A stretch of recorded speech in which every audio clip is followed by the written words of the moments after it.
in the pitch-black waters off Guadalcanal, Japanese sailors whispered about a ghost ship. An American cruiser that appeared from nowhere, firing so rapidly her guns didn't sound like naval rifles at all. They sounded like industrial machines tearing through steel, like 1,000 carpenters ripping fabric in perfect synchronization. The veterans of Kido Butai, men who had bombed Pearl Harbor without mercy, spoke her name with something approaching respect and fear. Kikan-jū jun'yōkan, the machine gun cruiser. She was USS Helena, hull number CL-50, and her story is one of the most extraordinary in naval history, not because she was the biggest or the fastest or carried the heaviest guns, but because she refused to die. Torpedoed at Pearl Harbor while most of America slept, left for dead by the pilots who claimed her as a kill. She should have joined Arizona and Oklahoma on the harbor floor, another casualty of December 7th, another reason for revenge. Instead, she came back, rebuilt, upgraded, transformed into something the Imperial Japanese Navy had never encountered. A radar-equipped, rapid-firing instrument of calculated fury that could see through darkness and rain death with mathematical precision. Over the next 2 years, Helena would fight in more major surface actions than almost any other American cruiser: Cape Esperance, Guadalcanal, Kulapov. Each time her 15 6-inch guns would speak their mechanical thunder and Japanese ships would burn. This is the story of 868 men who turned a piece of Depression-era steel into legend, of innovation born from catastrophe, of a ship that proved battleships weren't the only weapons that mattered, and carriers weren't the only future of naval warfare. Sometimes, what mattered most was a light cruiser with determination, radar that could pierce the night, and guns that simply would not stop firing. Welcome to the story of USS Helena, the ship that survived Pearl Harbor to become the terror of the Tokyo Express, the cruiser that earned her nickname one shell at a time until even her enemies spoke it with dread. They called her Machine Gun. She earned every syllable. The story begins not with war, but with desperation. America was crawling out of the Great Depression one rivet at a time. In Brooklyn Navy Yard, men who'd spent years in bread lines now bent steel for their country. The work was hard, the hours long, but it was work, real work, building something that mattered. These weren't career shipwrights, many of them. They were electricians, plumbers, farmers, teachers, whatever they'd been before the economy collapsed. Now they were constructing the future of American naval power, and they knew it mattered. When Helena's keel touched the waves on December 9, 1936, nobody could have predicted her destiny.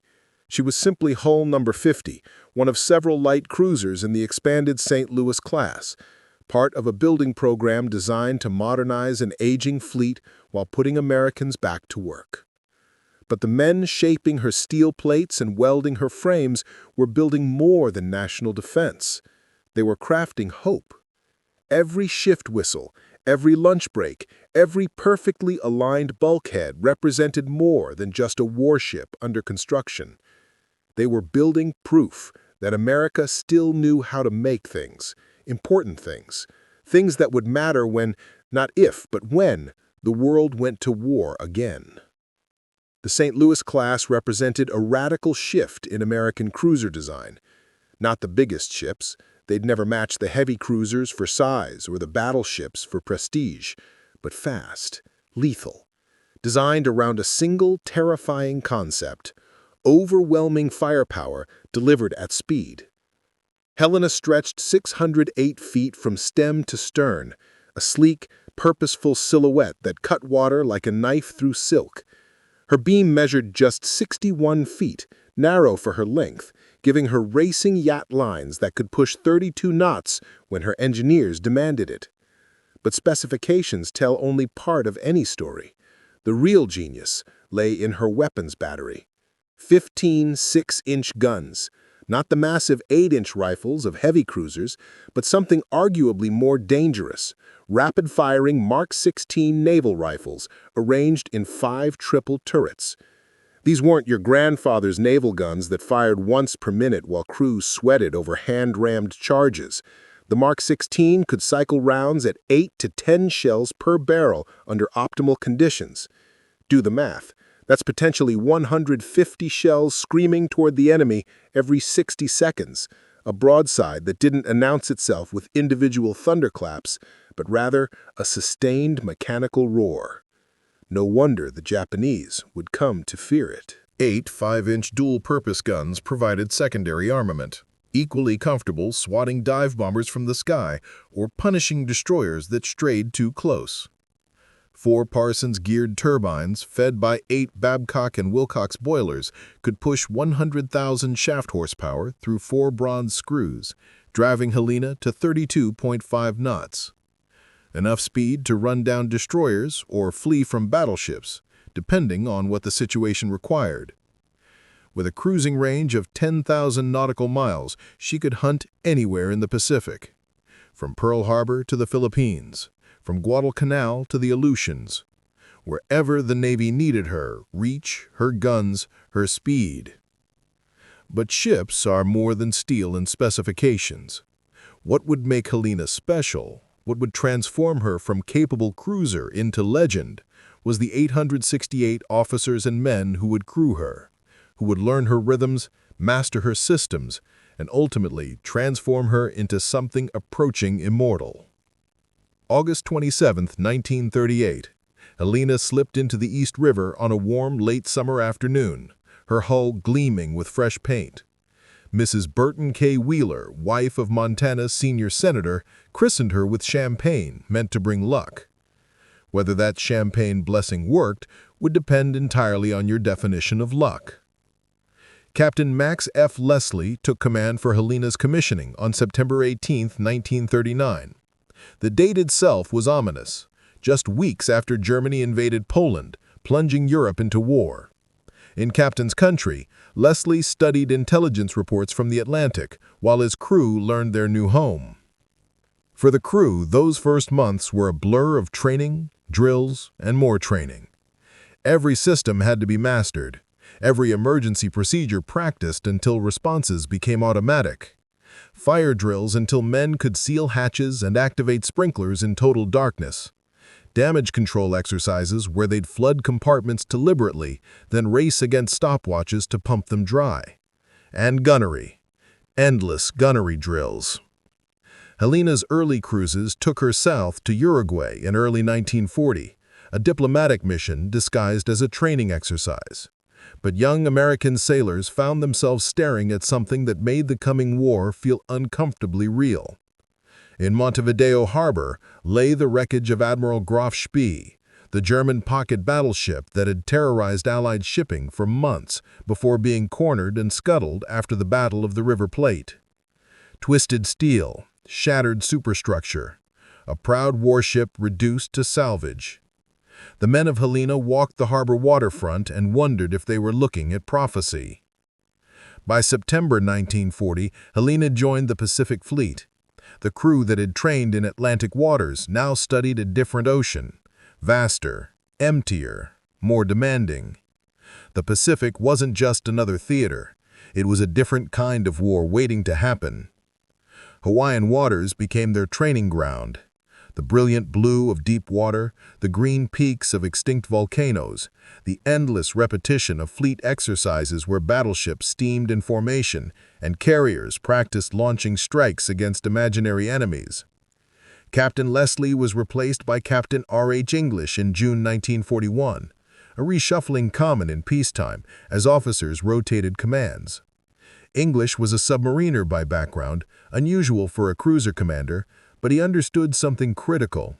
Modern naval warfare would be decided by technology and tactics, not just courage and firepower. Under English, Helena's drills became more intense, more focused. Navigation exercises pushed the crew to handle the ship in conditions they hoped never to encounter. Damage control teams practiced sealing breaches, fighting fires, maintaining power with half the ship flooded.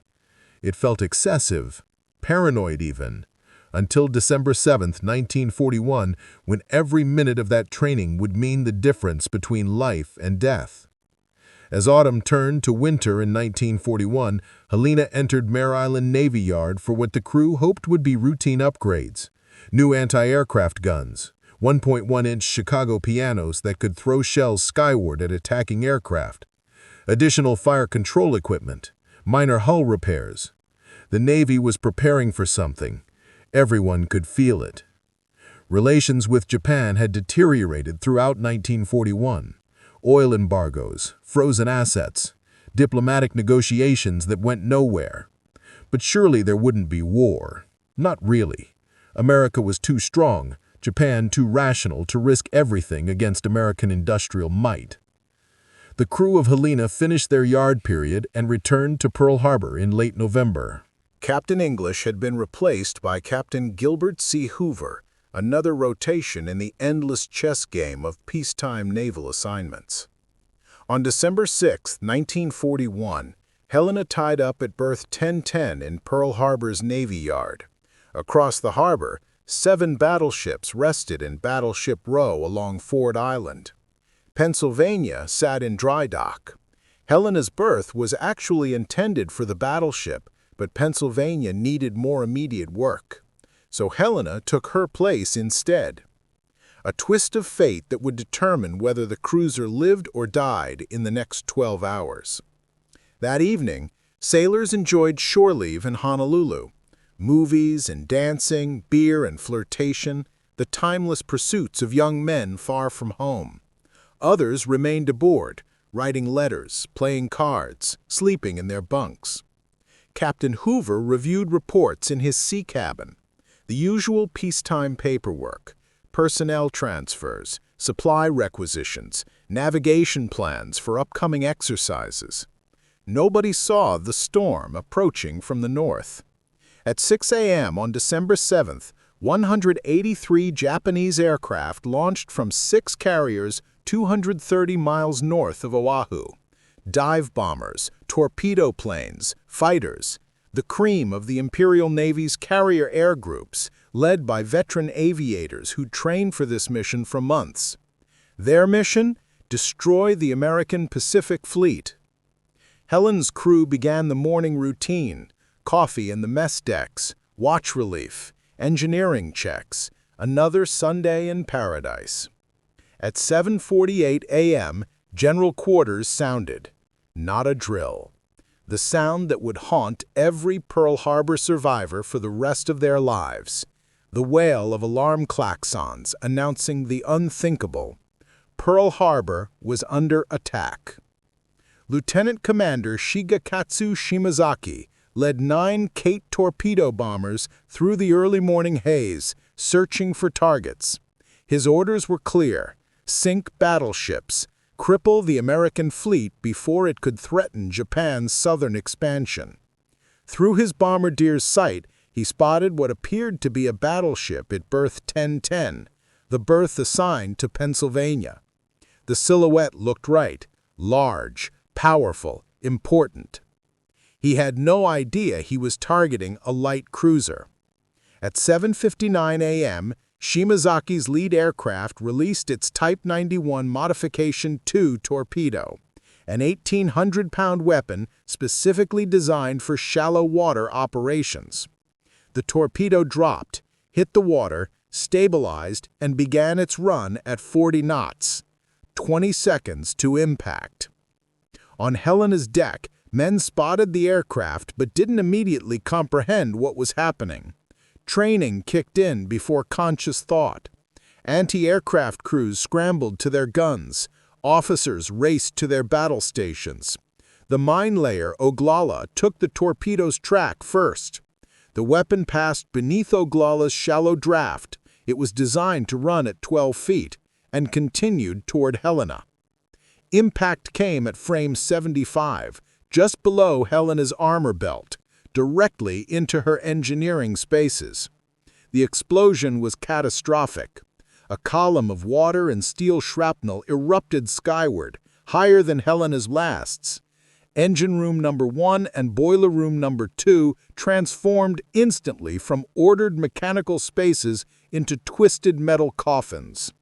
Men stationed at those posts died before they understood what had hit them. Seawater rushed through a hole 20 feet across. Emergency lighting flickered and died. Steam lines burst, scalding anyone nearby. The ship lurched violently to port as tons of water flooded her lower decks. Helena should have capsized, should have rolled over and sunk within minutes, joining Oklahoma and Arizona on the harbor floor. But Captain Hoover's damage control drills paid off. Within 120 seconds, 2 minutes, her forward diesel generator roared to life. Emergency power flowed to critical systems.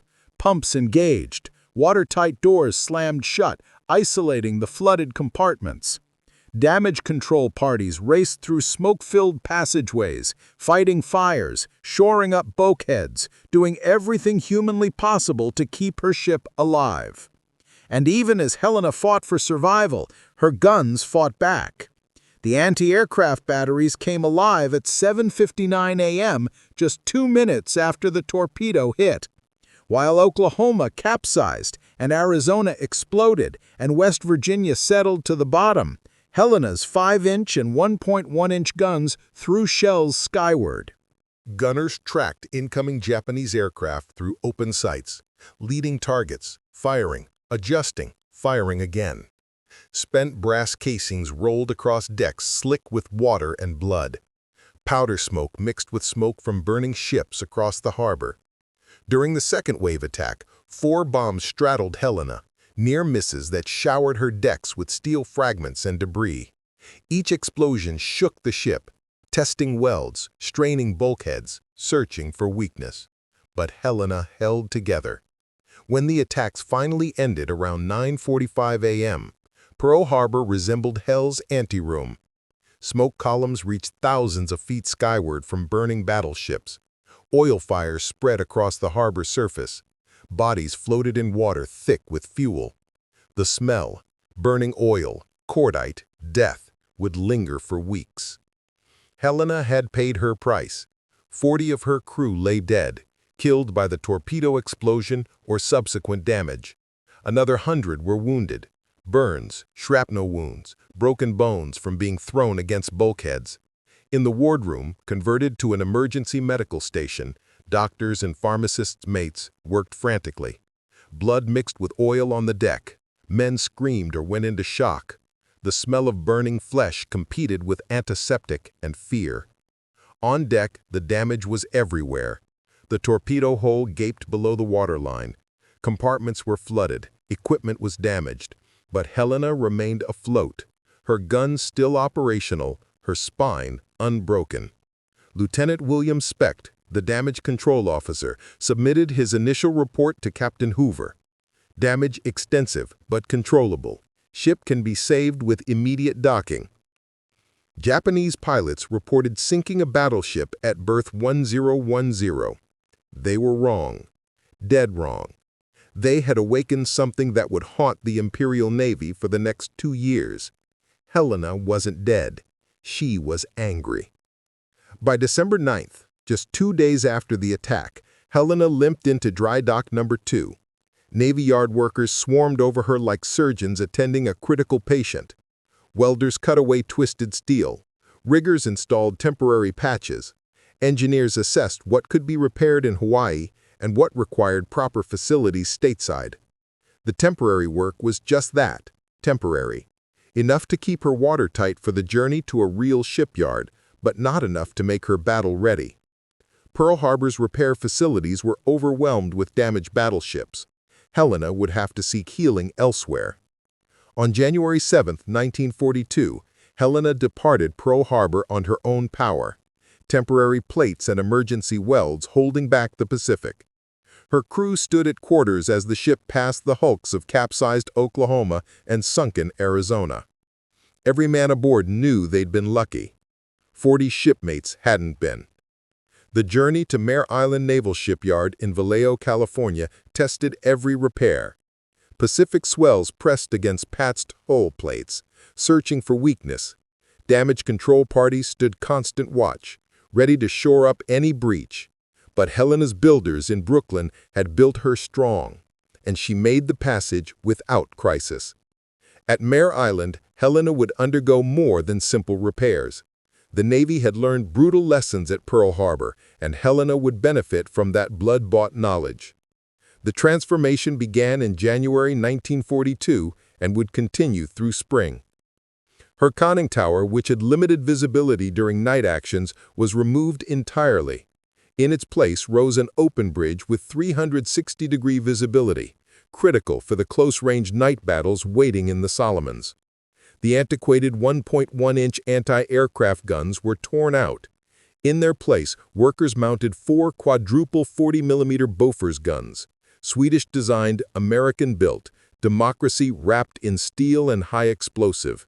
These weapons could throw shells skyward at 160 rounds per minute per barrel, creating a wall of fire that could shred aircraft. An additional 20mm Oerlikon cannons appeared throughout the ship, lightweight, rapid-firing weapons that sailors could aim manually against low-flying attackers. But the real revolution came in electronics. Helena received the new SG surface search radar, a technological marvel that seemed like sorcery to men raised on visual spotting. The SG could detect ships at ranges exceeding 30,000 yards, more than 15 nautical miles, through darkness and weather that would blind optical rangefinders. Combined with new Mark 8 and Mark 4 fire control radars for her main battery, Helena could now fight blind, could acquire targets, calculate solutions, and engage enemy ships that her lookouts couldn't even see. In the night fights awaiting an Iron-Bottom Sound, this advantage would mean everything. While workers rebuilt his ship, Captain Hoover drove his crew relentlessly. They had accounts to settle. Every drill became an opportunity to perfect their response. Every training exercise pushed them harder. Gunnery practice consumed thousands of rounds. Crews learned to load and fire until they could do it in their sleep, in darkness, in smoke, while being shaken by near misses. The goal wasn't just hitting targets, it was sustained, rapid, accurate fire that could overwhelm enemy ships through sheer volume. Damage control teams practiced fighting fires, plugging holes, maintaining power with half the ship flooded. Engineering crews memorized every valve, every pump, every bypass system. Radio operators learned their new equipment until they could read plots in total darkness. The ship emerging from Mare Island in spring 1942 bore Helena's name and hull number. But she was something new, reborn, transformed from peacetime cruiser into modern warfighter. She was faster now, thousands of tons of weight removed during reconstruction. Her improved power plant could push her past 33 knots in emergency sprint. Her radar gave her electronic eyes that could see through the blackest night. Her anti-aircraft battery could put up defensive fire that would make dive bomber pilots think twice. And her main battery, those 15 6-inch rifles, could now be directed by radar fire control that made visual spotting obsolete. Captain Gilbert Hoover assumed formal command during the reconstruction. His predecessor, Robert English, had moved on to submarine command, where he would die in 1943 when his plane crashed in California. Hoover, by contrast, would lead Helena through her greatest trials. He was a precise man, methodical. Some called him cold, but his crew came to respect his competence. He demanded perfection not from ego, but from understanding. Perfection in the Solomons meant survival. Anything less meant death. By July 1942, Helena was ready to return to war. As she passed beneath the Golden Gate Bridge on July 19th, bound for the South Pacific, her crew lined the rails. Some waved at loved ones on shore, knowing they might never return. Others stared westward, toward the enemy who'd drawn first blood. Helena carried more than guns and equipment now. She carried the memory of 40 dead shipmates, the anger of Pearl Harbor survivors who'd watched their ship burn, the determination of men who'd been written off as casualties and refused to accept that verdict. The machine gun cruiser was heading to war, and she had scores to settle. The Solomon Islands in mid-1942 were a green hell where civilizations clashed. Dense jungle covered volcanic peaks. Crocodiles hunted in mangrove swamps. Malaria and dysentery killed as efficiently as bullets. And in the middle of this tropical nightmare, America and Japan were bleeding for every yard of coral and mud. Guadalcanal, a miserable strip of jungle with a barely completed airfield, had become the focal point of the Pacific War. Henderson Field, named for a Marine pilot killed at Midway, represented the future of aerial warfare in the region. Whichever side controlled it could dominate the surrounding sea lanes. Japan needed it back. America wouldn't let it go. Every night, Japanese destroyers and cruisers raced down the slot, the channel between the Solomon Island chains, carrying reinforcements and supplies for their garrison. Every night, they bombarded Henderson Field, trying to destroy American aircraft on the ground. The Navy called these missions the Tokyo Express. Marines on Guadalcanal had a different name, the Rat Run. Helena arrived in the South Pacific in late 1942 as part of the growing American naval presence. She joined Task Force 18, then Task Force 64, operating from bases in New Caledonia and the New Hebrides. Her crew quickly learned that the South Pacific bore no resemblance to peacetime Hawaii. The heat was oppressive. Metal decks became too hot to touch. Below decks, temperatures exceeded 120 degrees. Men worked stripped to the waist, drinking water by the gallon, sweating it out just as fast. Fresh food was a memory.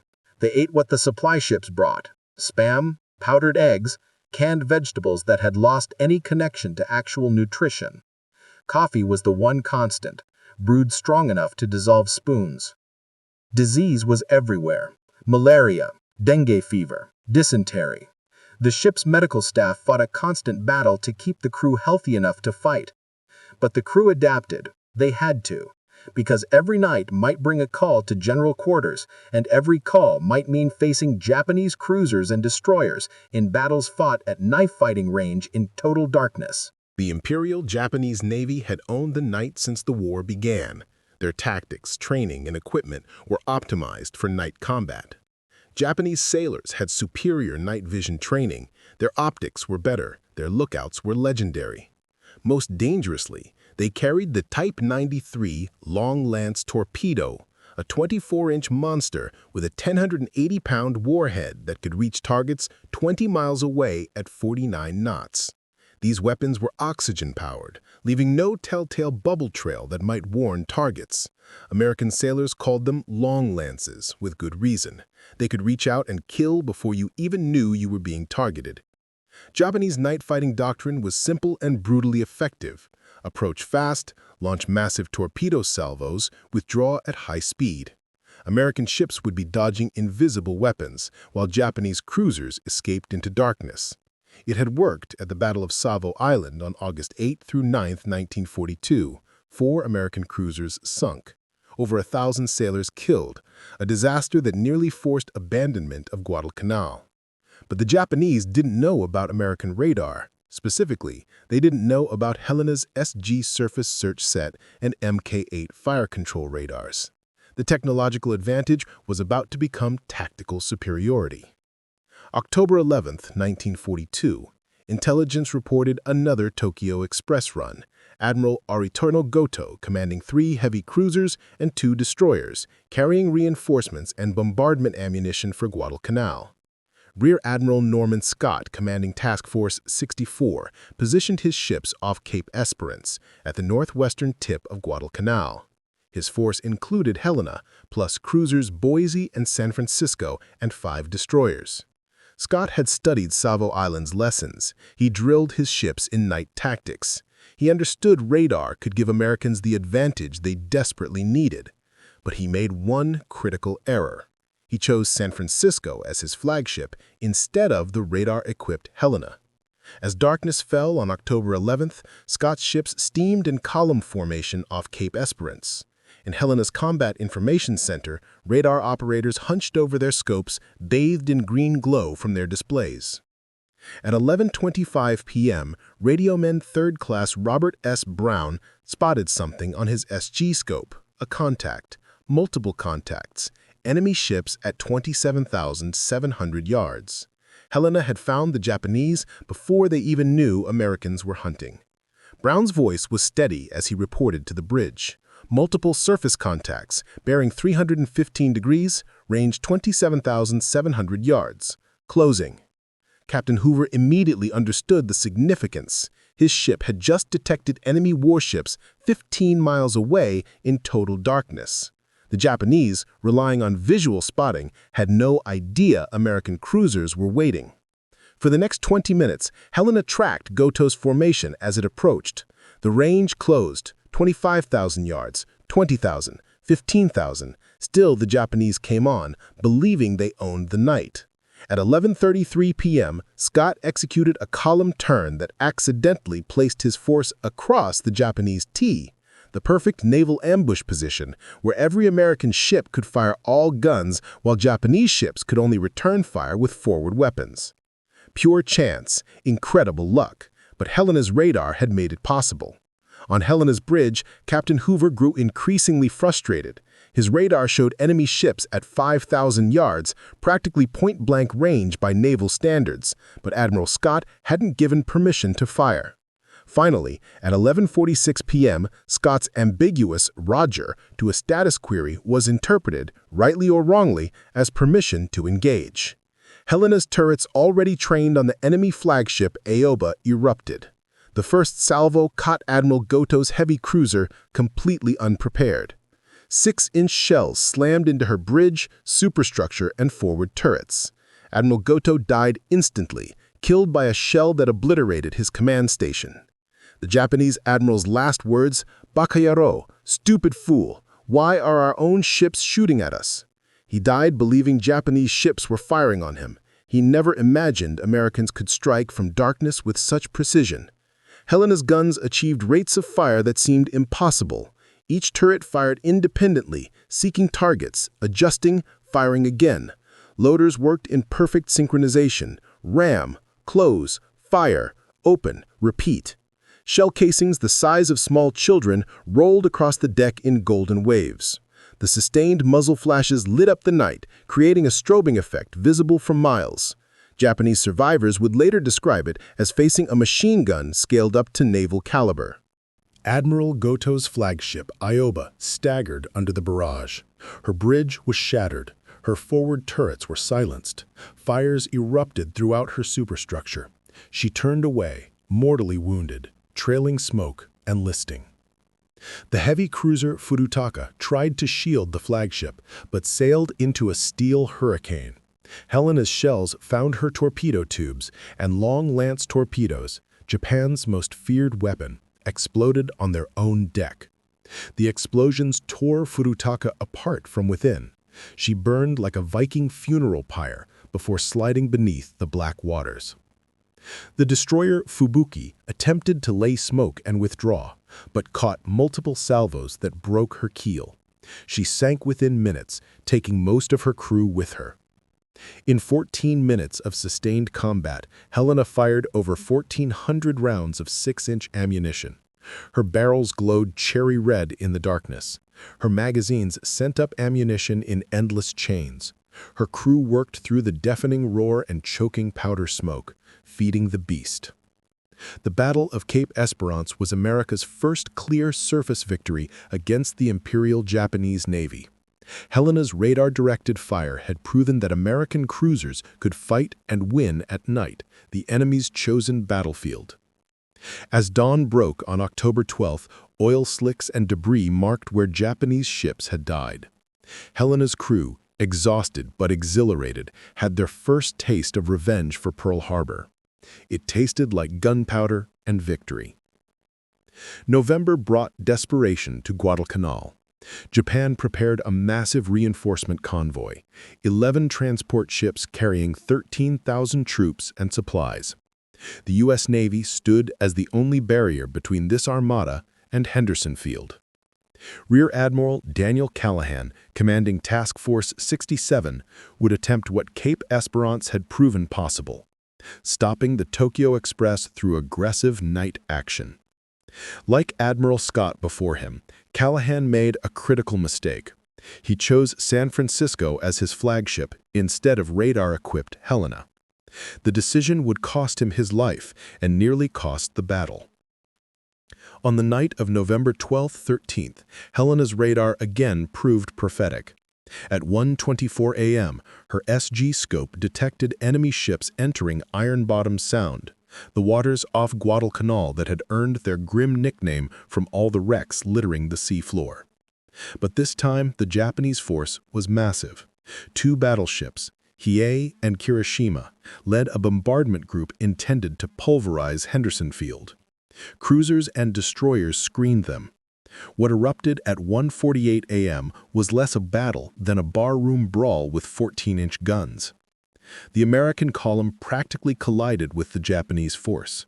Ships fired at ranges measured in hundreds of yards. Star shells burst overhead. Tracers crisscrossed like deadly fireworks. Friend or foe identification became impossible. Captains held fire, terrified of hitting their own ships. Others opened up on anything that moved. It was chaos given gunpowder and malice. But Helena's radar gave her one crucial advantage. She knew where everyone was. Her fire control radars tracked Japanese vessels with electronic precision, while other ships struggled to identify targets through smoke and confusion. She opened fire on what her crew believed was battleship Hiei at just 4,200 yards, less than 2 miles. Her rapid-fire salvos walked up and down the enemy's length. Shells sparked fires, detonated ammunition, killed crew. Hiei staggered under the barrage, taking hits from multiple American ships, but especially from Helena's methodical, radar-directed fire. The destroyer Akatsuki made a fatal error. She illuminated Helena with her searchlight, perhaps thinking she'd identified the enemy flagship. Instead, she'd just painted a target on herself. Every American ship that could bear immediately concentrated on the brilliantly illuminated destroyer. Helena's 6-inch cells joined 5-inch and 8-inch rounds from other ships. The convergence of naval gunfire was apocalyptic. Akatsuki vanished in a massive explosion that lit the entire sound. One moment she existed, the next she was fragments and flame. All but a handful of her crew died in that instant. Helena shifted fire to 3 more destroyers, her guns cycling so fast that Japanese survivors reported thinking Americans had developed new automatic cannons. One destroyer limped away burning. Another went dead in the water. The third fled into darkness, trailing smoke. Throughout the melee, Helena danced between salvos. Japanese shells raised towering splashes around her. At one point, San Francisco crossed directly between Helena and her target, forcing Captain Hoover to check fire, a decision that probably saved American lives from friendly fire. The confusion was total. Admiral Callahan died on San Francisco's bridge, killed by Japanese shells. Captain Cassin Young, San Francisco's commanding officer, died beside him. Brave men killed by the fog of war. After 40 minutes of point-blank savagery, the Japanese withdrew. Hiei, battered by dozens of hits, including many from Helena, lingered behind with jammed steering. American planes would finish her the next morning, the first Japanese battleship lost in the war. Helena emerged with 1 man dead and minor damage. Her gunners had fired over 1,500 rounds. Her barrels were shot out, worn smooth from sustained fire, and would need replacement, but she had helped stop the Tokyo Express cold. Without that bombardment, Henderson Field survived. Without Henderson Field, American planes could attack Japanese transports over the coming days. Of the 11 transport ships that started the mission, only 4 beached on Guadalcanal, and those arrived with minimal supplies after being savaged by air attack. Japan's last major attempt to retake Guadalcanal had failed. Helena's guns had helped right that failure in fire and steel. Between legendary battles, Helena lived a grinding routine that tested her crew as thoroughly as combat. Life aboard a warship in the Solomons followed the rhythm of war. General quarters at dawn and dusk when submarines preferred to attack. Days spent bombarding Japanese positions on Guadalcanal and New Georgia, turning jungle strongpoints into moonscapes. Nights patrolling the slot, radar operators straining to catch the first glimpse of enemy vessels. The crew developed their own culture, born of shared danger. Somehow, Helena's laundry maintained pressed uniforms even after battle, a point of pride that seemed absurd but mattered deeply to men searching for normalcy. The ship's band, Helena's Hutnots, played swing music on deck between actions. Their jazzy renditions of Blues in the Night carried across the water to other ships, a reminder that civilization still existed somewhere beyond these blood-soaked islands. Food was whatever supply ships brought, spam in every conceivable form, powdered eggs that bore no resemblance to anything a chicken had produced, coffee strong enough to dissolve steel.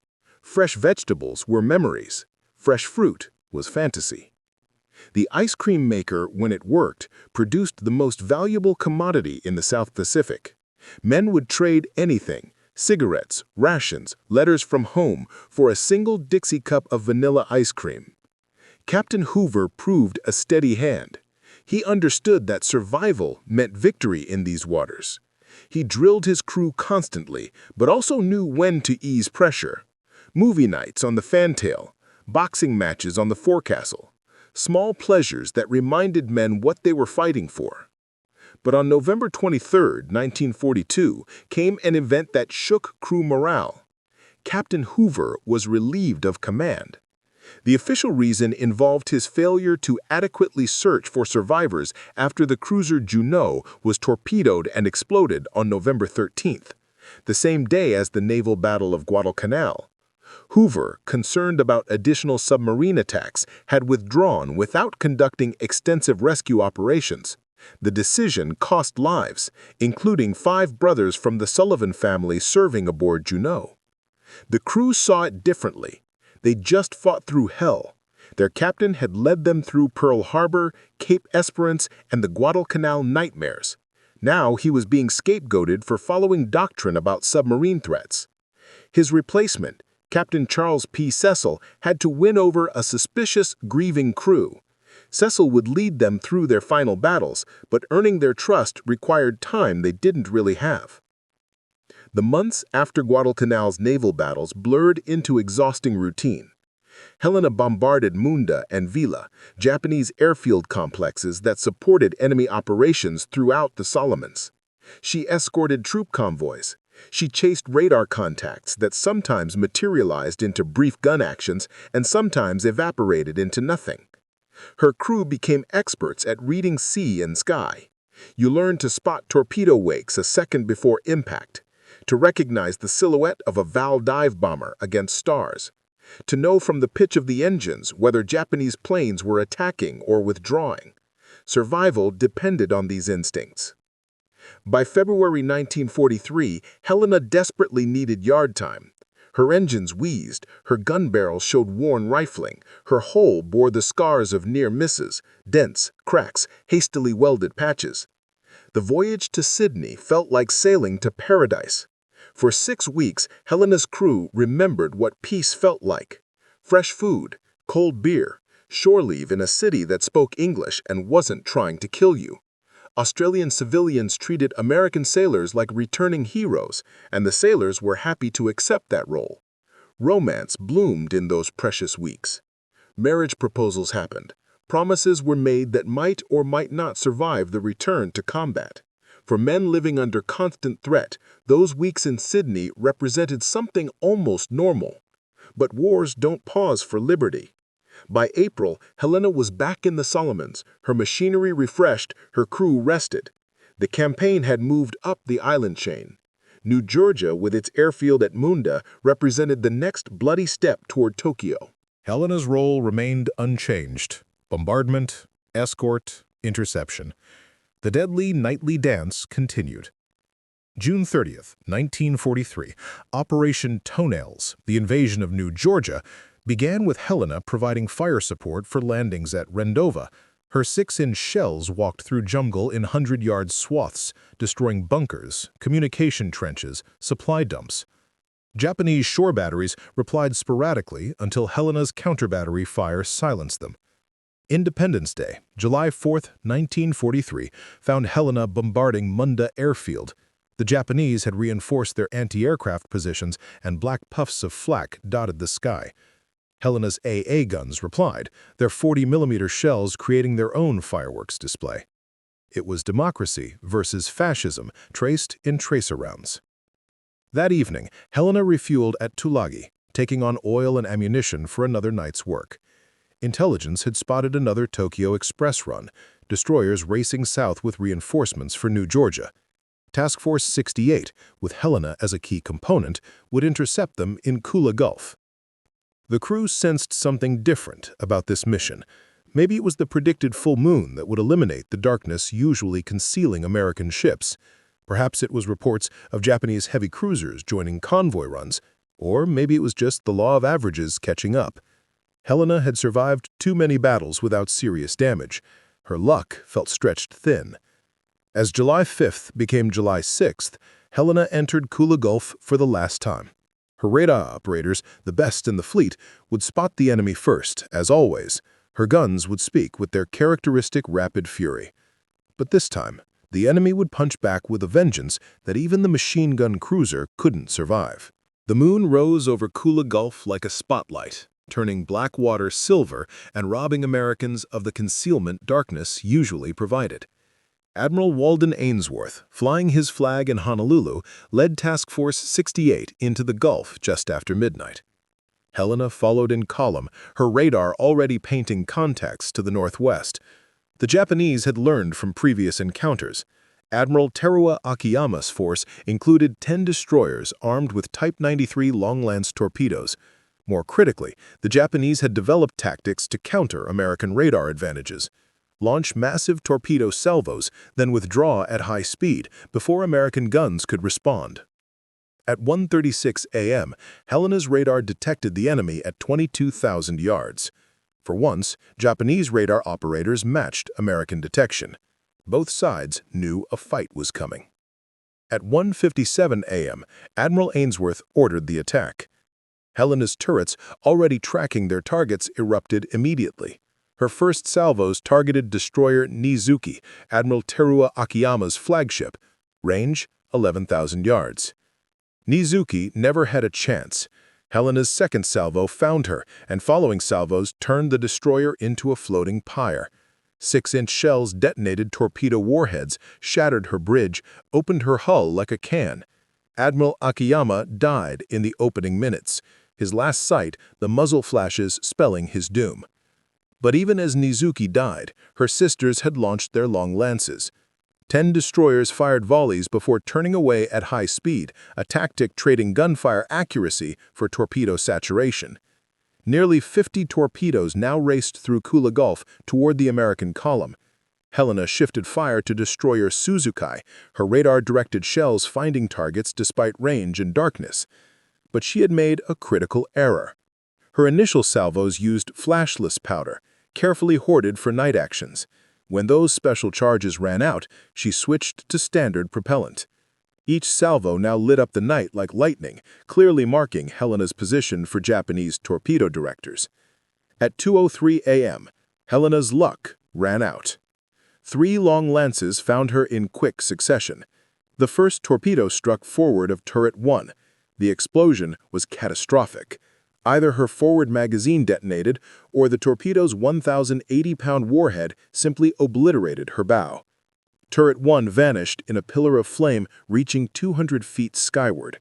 The blast rolled through the ship, buckling bulkheads, throwing men against steel walls like rag dolls. Before damage control could respond, the second and third torpedoes struck amidships below her armor belt. These hits broke Helena's keel, the ship's backbone. Her engine rooms flooded instantly, turbines screaming to silence as seawater rushed in.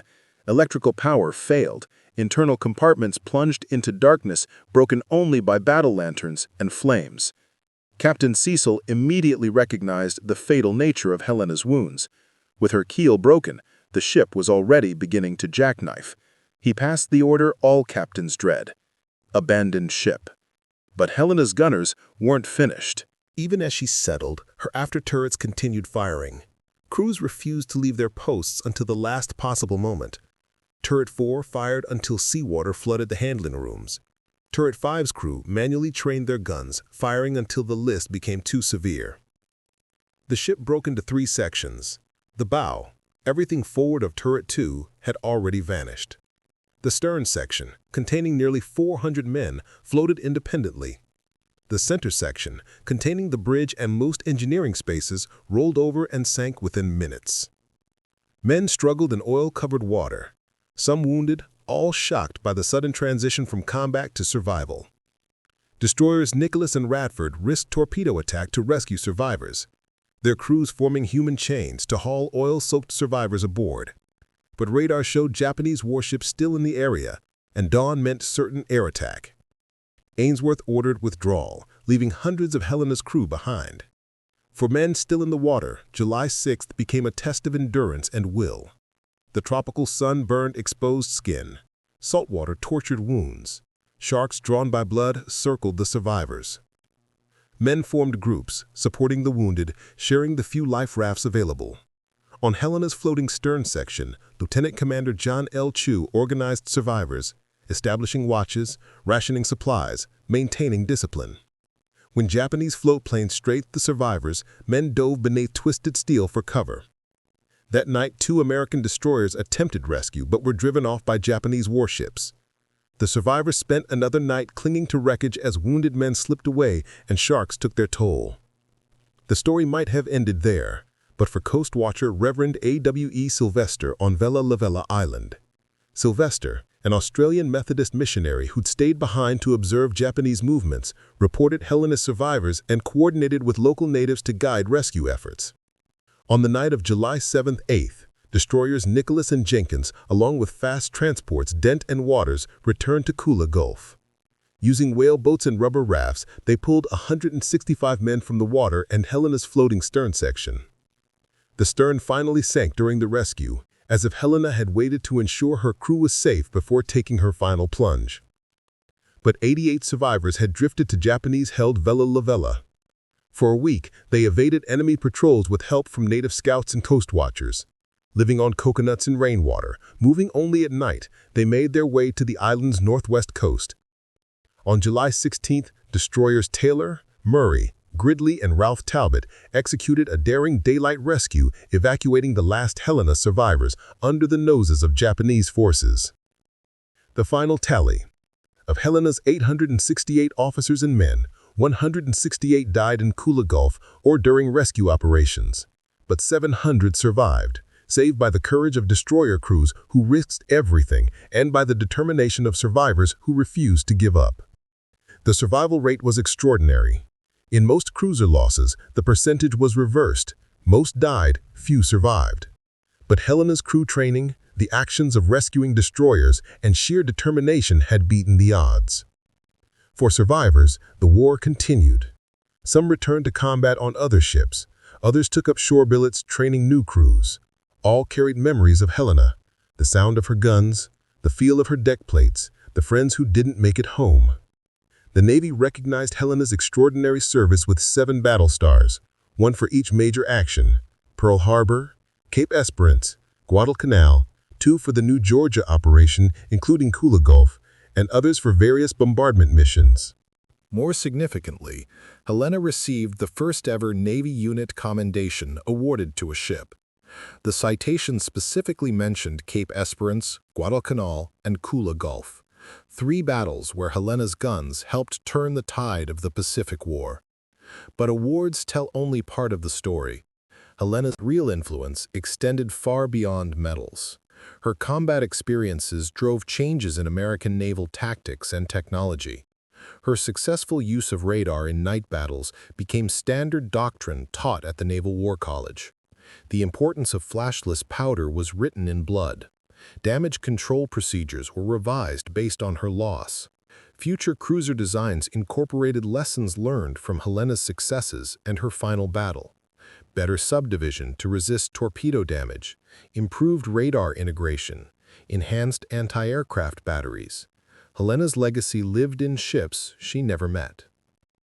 For decades, Helena rested undisturbed in Kula Gulf, her exact location unknown. Her survivors held reunions, their numbers dwindling each year, but their memory sharp.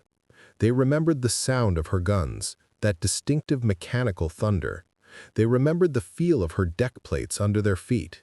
They remembered shipmates who'd never aged beyond 20. In April 2018, Paul Allen's research vessel, RV Petrel, located Helena's wreck in 2,800 feet of water. Remote cameras revealed her hull number, 50, still visible on her stern. Her turrets remained trained out, as if ready to resume the fight. The discovery brought closure to surviving crew members and their families, confirmation of their ship's final resting place, proof that Helena hadn't vanished, but rather kept her last watch in the depths. Today, Helena serves as more than a war grave. She represents thousands of sailors who fought decisive naval battles in World War II. Her story teaches timeless lessons about courage, determination, and sacrifice. The ship that survived Pearl Harbor to become the scourge of the Tokyo Express proved that heroes aren't always invincible.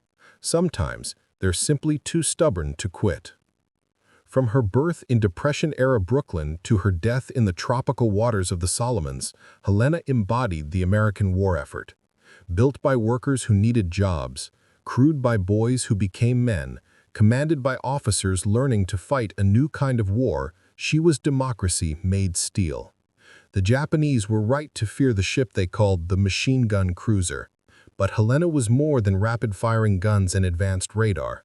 She was 868 Americans who refused to accept defeat, who turned tragedy at Pearl Harbor into triumph at Cape Esperance in Guadalcanal.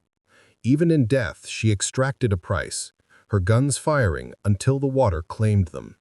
In the technical evolution of naval warfare, Helena represented a critical transition. She proved that light cruisers equipped with radar and rapid-firing main batteries could dominate night battles previously owned by heavy cruisers and battleships. She demonstrated that technology, properly employed, could trump traditional advantages in size and weight of shell. Her influence extended beyond the U.S. Navy. Japanese naval doctrine changed after encountering Helena and her sisters. The Imperial Navy invested heavily in radar development, though they never caught up to American capabilities. They modified their night fighting tactics, trying to counter the technological advantage American ships enjoyed. But by then, it was too late. The balance had shifted. Helena's story resonates because it embodies transformation through adversity. She should have died at Pearl Harbor, torpedoed, flooded, written off. Instead, she survived, adapted, and returned stronger. Her crew learned from defeat. Her designers implemented hard-won lessons. Her commanders developed tactics that turned technological advantage into tactical superiority. The result was a warship that changed how naval battles were fought in the Pacific. In the depths of Kula Gulf, Helena keeps her last watch. Coral grows on her turrets. Fish swim through her passages. But her legacy lives on. She remains what she always was, the fighting ship that earned her nickname through sheer determination and firepower, a testament to the generation that saved the world. When Japanese sailors spoke in hushed tones about the American cruiser that fired like a machine gun, they were acknowledging more than just rapid fire. They were recognizing innovation, determination, and the refusal to accept defeat. Helena's crew understood something fundamental. Wars aren't won by the biggest ships or the most powerful weapons. They're won by people who refuse to quit, who learn from mistakes, who adapt, overcome, and carry the fight to the enemy regardless of odds. From Pearl Harbor to Kula Gulf, Helena and her crew wrote a story of American resilience. They proved that even when caught by surprise, even when written off as casualties, Americans could come back stronger.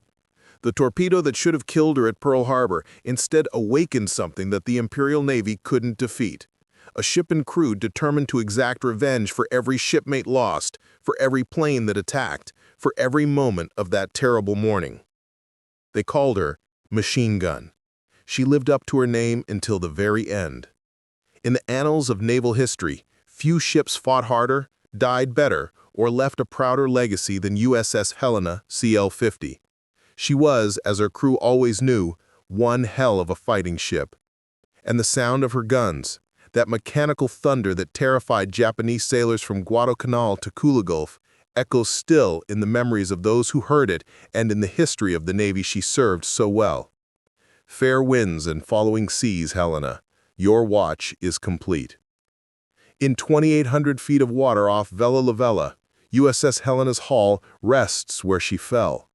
Her number, 50, is still visible on her stern. Her turrets still point outward, frozen in their final engagement.